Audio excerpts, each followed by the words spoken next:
Anteriormente foi mostrada uma visão geral do sistema respiratório, passando pelas estruturas, função e os outros sistemas relacionados ao sistema respiratório. Hoje, veremos como ocorre a troca de gases a nível dos alvéolos, bem como o transporte desses gases pelo sangue. Antes de entender a dinâmica dos gases dentro do organismo, é necessário entender a mecânica respiratória. Como vimos antes, a ventilação é o movimento do ar entrando e saindo do sistema respiratório, e isso acontece através da inspiração e expiração.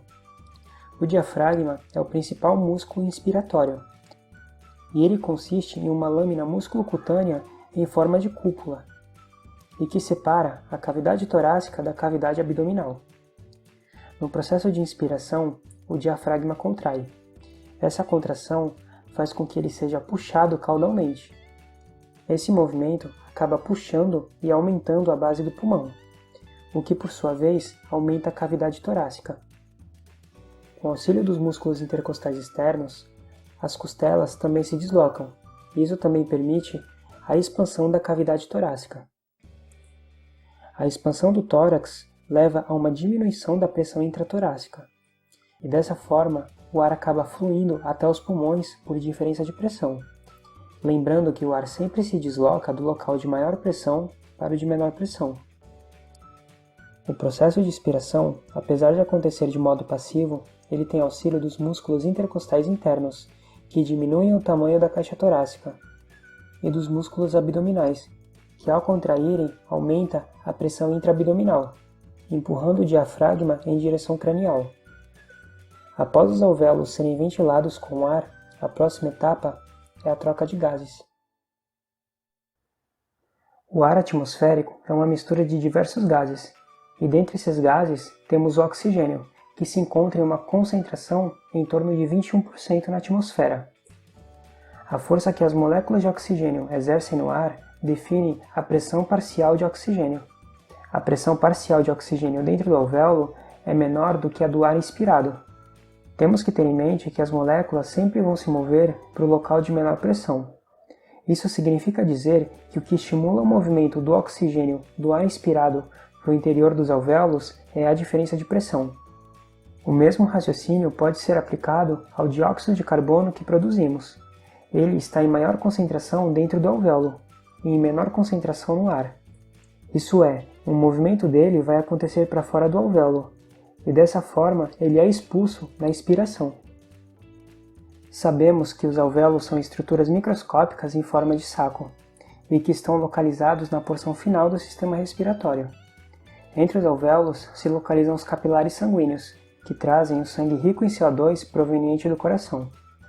Anteriormente foi citado que as trocas gasosas ocorriam por meio de difusão, lembrando que a difusão é o movimento passivo do soluto do meio mais concentrado para o menos concentrado. O processo de troca gasosa que acontece entre o sangue e o alvéolo é denominado hematose. No pulmão, a barreira que separa o ar do sangue é extremamente fina, porém ela é composta por algumas camadas. Revestindo a superfície alveolar existe uma camada de surfactante, uma camada de líquido, uma camada epitelial formada pelos pneumócitos do tipo 1, um interstício e uma camada endotelial. A difusão dos gases acontece em meio a essas estruturas. O capilar traz o sangue rico em CO2 e, já que ele está em maior concentração no sangue, acaba se difundindo para os alvéolos, e o oxigênio, que está em maior concentração no alvéolo, se difunde para o sangue. Uma vez que o oxigênio ganha ao meio intravascular, ele precisa ser transportado no sangue e ser distribuído por os diferentes locais do corpo. Sabemos que o sangue é um tipo de tecido conjuntivo com característica ímpar. Ele é composto pelos elementos figurados, que inclui as células e as plaquetas, e uma porção líquida, que é o plasma. O oxigênio é um gás pouco solúvel em água, e por esse motivo existe a necessidade de um pigmento transportador. Esse pigmento é denominado hemoglobina. A hemoglobina é uma proteína com 4 subunidades e que contém ferro na sua composição. Ela é capaz de se ligar com 4 moléculas de oxigênio. Essa proteína não fica livre no plasma em situações fisiológicas. Ela fica confinada dentro de uma célula conhecida como hemácia, também chamada de eritrócito ou glóbulo vermelho. A partir do momento que a ligação ocorre, o oxigênio é levado aos diferentes tecidos do organismo dentro das hemácias. No tecido, o oxigênio se desliga da hemoglobina e, por difusão, ele entra na célula. Isso porque ele está em maior concentração no sangue. Dessa mesma forma, o dióxido de carbono que foi produzido pelo metabolismo celular se difunde para o meio intravascular, que é onde ele está em menor concentração. E diferente do oxigênio, ele pode ser transportado de diversas maneiras. O dióxido de carbono na corrente sanguínea, em grande parte, sofre uma reação química através de uma enzima conhecida como anidrase carbônica. A anidrase faz com que o CO2 e a água se juntem para formar o ácido carbônico. E o ácido carbônico, por sua vez, se dissocia, liberando íons de H+ e bicarbonato.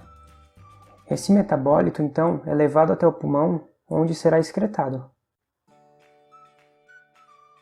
A ligação do oxigênio com a hemoglobina depende da afinidade que um tem pelo outro. A combinação de ambos forma o que chamamos de oxihemoglobina. Quanto maior a pressão de oxigênio em um determinado local, maior é a afinidade da hemoglobina para com o oxigênio. E quanto menor a pressão, menor é essa afinidade. E quanto menor a afinidade, mais fácil da hemoglobina liberar a molécula de oxigênio. Podemos observar isso no gráfico. Isso é importante para o transporte de gases. No pulmão, a pressão de oxigênio é maior do que nos outros tecidos.